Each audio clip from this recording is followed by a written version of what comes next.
Salut, c'est Trado, je suis content de vous retrouver pour la mise à jour de l'indice parisien. Alors attention, il ne s'agit comme d'habitude, puisque c'est le week-end, que de l'analyse technique en données journalières. Je ferai une vidéo dédiée aux unités hebdomadaires et mensuelles ce week-end, comme d'habitude, et on va commencer sans plus attendre par les fondamentaux qui ont guidé en fait la baisse du jour.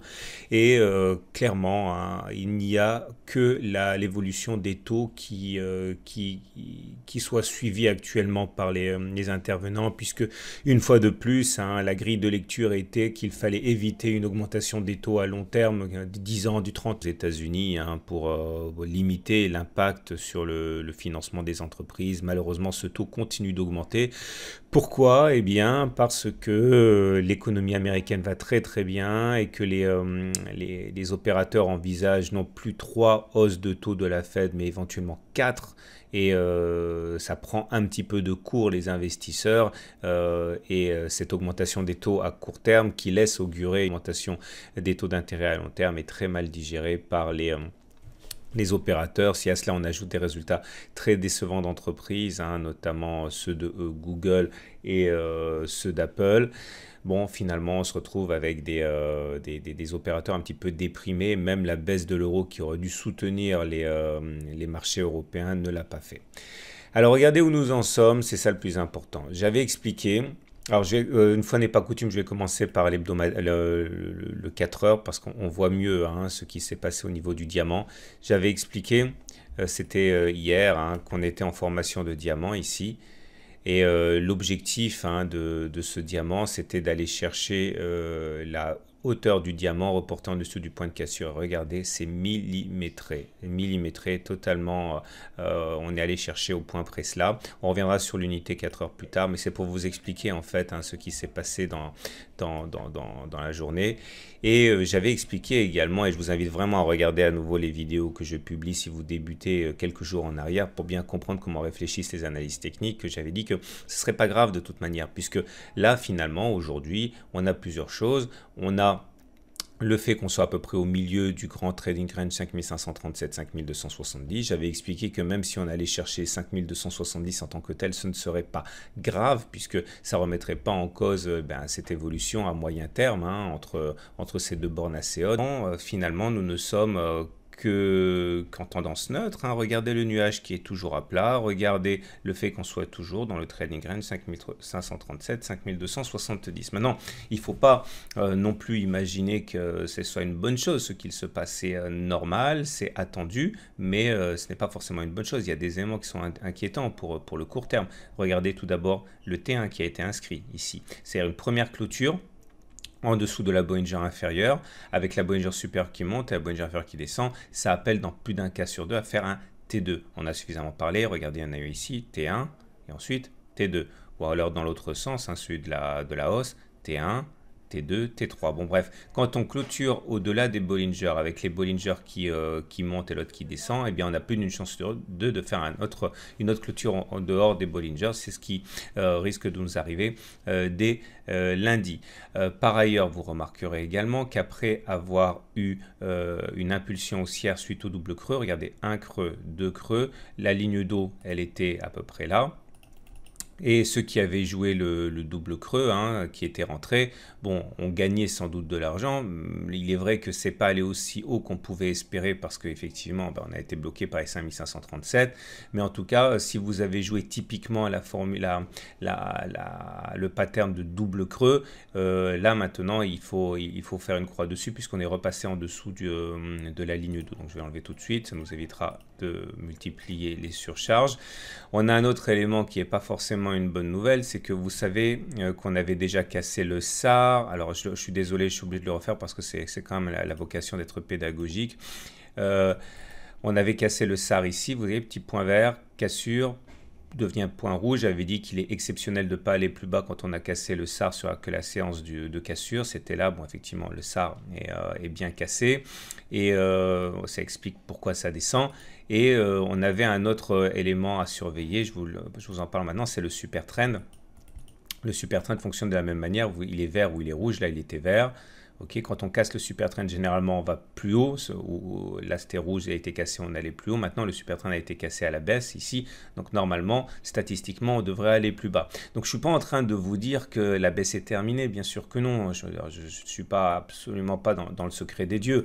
Statistiquement, je peux même vous dire qu'il y a des chances pour qu'on aille plus bas. Mais également, je vous dis que statistiquement, il n'y a pas de tendance baissière pour l'instant. Elle sera là quand cette tendance baissière? Alors, en données journalières, elle sera à partir du moment où, à mon avis, on sera sorti du trading range par le bas, avec un petit excès, on va dire, en dessous de 5259. Là, effectivement, on sera en tendance baissière en données journalières. Mais pour l'instant, ce n'est qu'un immense trading range en données journalières. Et donc, ça veut dire que si vous envisagez, pour des raisons qui sont les vôtres, que les marchés devraient aller plus haut cette année ou l'année prochaine et que finalement on s'amuse à se faire peur, ce que vous devez voir, c'est ici des opportunités de rentrer, parce que moi je me rappelle très très bien, tout le monde se plaignait il y a encore une semaine, et moi le premier, de voir les marchés monter sans cesse, sans consolider. On a ici la consolidation, donc voilà, il faut être consistant par rapport à tout cela, et si vous avez des velléités d'achat sur action pour 2018-2019, ben là finalement c'est pas mal ce qui se passe. Regardez maintenant les indicateurs techniques qui nous apprendront pas grand chose. De toute manière, si on regarde le cheminement, si on refait le film, le MACD est passé en dessous de son signal. C'était le 25 janvier. Il a été confirmé par une cassure du momentum le 30 janvier. Le RSI est passé en dessous de 50 le 29 janvier. Bon, bref, tout ça militait pour une tendance baissière. Bon, on y a droit. La montée des volumes n'est pas rassurante parce que ça veut dire quand il y a des montées de volume que c'est pas fortuit ce qui se passe. Donc voilà. Mais pour fréquenter beaucoup d'analystes techniques et de traders, il faut comprendre que ceux qui cèdent à la panique actuellement ne sont pas les professionnels. C'est quelque chose qui est encore une fois dans les clous.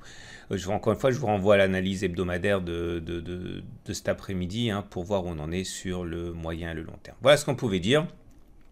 Le prochain support qu'on peut raisonnablement espérer, déjà on est dessus, puisque la Lagging-Span rencontre sur son chemin un ensemble de supports, et vous savez que tout ce que la Lagging-Span rencontre sur son chemin peut la bloquer. Donc là on est déjà sur un support.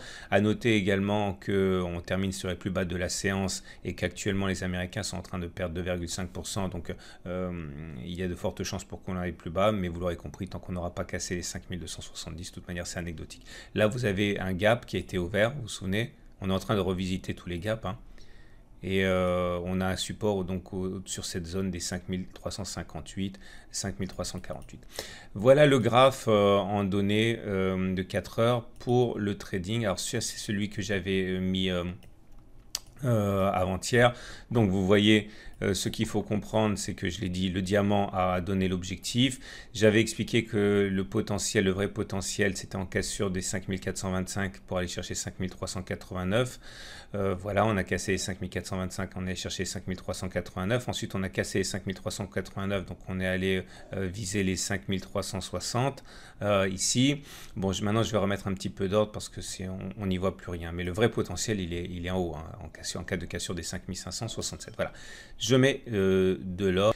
Donc voilà ce que je vous propose, mais je vous avouerai que là, quand c'est comme ça, c'est même pas la peine. C'est tellement miné, tellement heurté. On est en train de consolider, de revenir sur des chemins qui ont déjà été empruntés moult fois, et donc c'est plein de supports et de résistances. Pour faire simple, au-dessus de 5567, c'est ouvert. Au-dessus de 5425, 5432, c'est difficile parce que vous voyez, chacune de ces mèches constitue un support ou une résistance éventuelle. Donc c'est vraiment dangereux d'aller trader dans des eaux aussi troublées. Au-dessus de 5389, on a un peu de terrain pour de l'intraday. Au-dessus de 5345, 5360, pareil, on a un petit peu de hausse, un peu de place pour un rebond puisque c'est le gap qui a été ouvert ici. En dessous de 5347, on a un petit peu de marge, mais là tout de suite des 5300 à 5539, c'est, regardez, chacune de ces lignes là, tout ça, ce sont des supports, donc des supports, donc il n'y a rien à faire, ça peut rebondir à n'importe quel moment.